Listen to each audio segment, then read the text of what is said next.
Hindi kayo nasisilaw. Yun lang. Wala araw.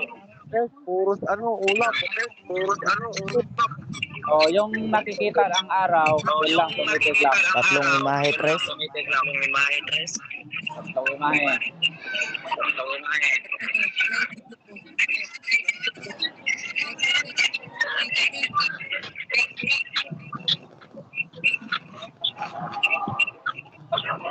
Hindi na talaga, dilat na dilat. Dilat ko talaga yung pinakagitna. Pag mayroon kayong kakaiba na nakikita, linukin nyo. Saluin nyo.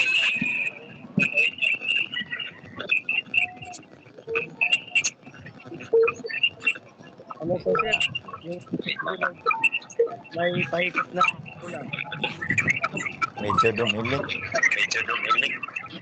Wait lang.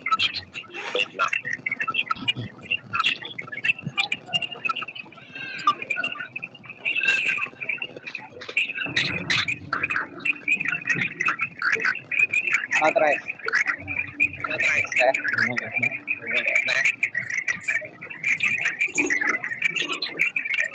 Okay na yan. Harap na kayo sa akin.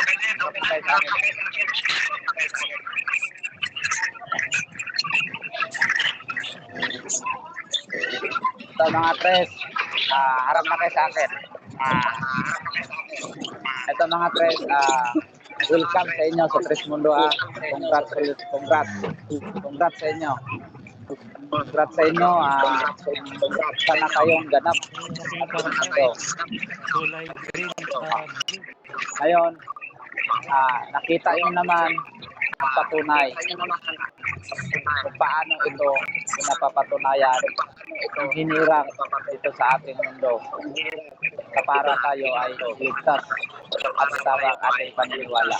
Sa lahat ng samahan dito sa mundong ito, dala ng dayuhan sa atin o anuman bumuo dito sa ating mundo, kasamahan, walang napatunayan, hindi ito lang.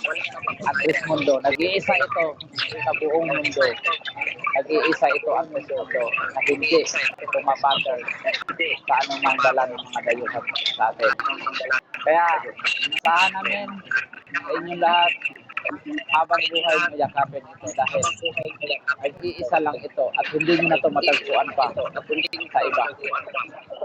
Isang beses lang magtiwala ang mga espiritual na ating kinikilala. Kaya huwag niyong sayangin. Sumunod po kayo kung ano ang pinapatupad ng Tres Mundo na mga role. No? Kung ano yung kasi ito ay makatotohanan. Ano mang maging karanasan nyo sa batas ng tao, huwag niyong ipagsama, huwag niyong isama ang spiritual na nasa sa katauhan. Dahil hindi nila alam yun. Yan.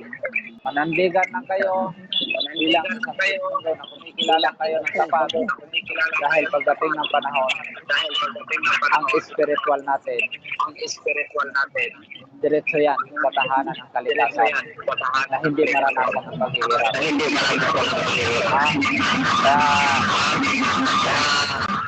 Narinig naman siguro ninyo ang ibang mga paliwanag, no?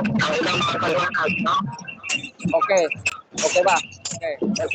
Mamaya, huwag kayong bibitaw mamaya.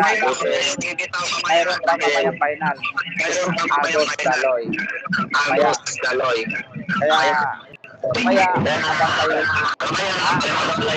Sige, hanggang dito lang muna. Mag-ano lang muna kayo. Kung mayroon kayong gagawin dyan, gawa lang muna kayo kasi di pa naman nag-umpisa.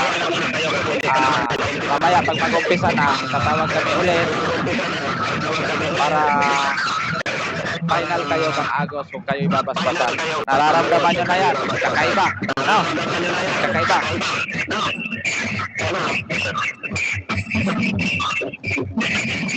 Ganyan kayo pag okay yung pakiramdam nyo. Okay ba? Okay?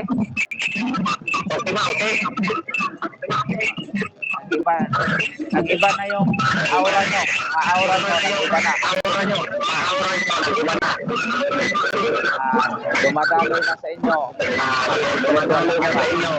Kaya, huwag niyong pakawalan yan, ha? Huwag niyong pakawalan yan dahil isang bisis lang yan magtiwala. Ayun, hanggang dito lang muna. Meron pa dito sa meron muna ako sa ating katuwid. Gusto nyo tumitig ng araw, tumitig lang kayo. Magtawag kayo tumitig. Kasi ngayon, kakaiba, kayo na ito nangyayari sa inyo. At ito lang araw. At pag-asol sa araw, yan ang palatandaan na kinikilala tayo. Spiritual tayo ng ating bakit ito naging asol? Dahil ang amang spiritual ay namahay sa atin, na sa ating mga katauhan. Yan ang palatandaan ng spiritual ng mundo na naglikha ng ating mundo na kinikilala kanya. Na ang amang spiritual andyan sa katauhan. Hanggat asol yan, kinikilala kanya. Kaya kapwa tumulong na walang kapalit. Tumulong na walang kapalit at ipakilala ating kinikilala. Huwag kayong mahiya ipakilala ito dahil isa itong makatotohanan. Pinapatunayan ka. Alam nyo, pinapatunayan ka ng lahat. Kaya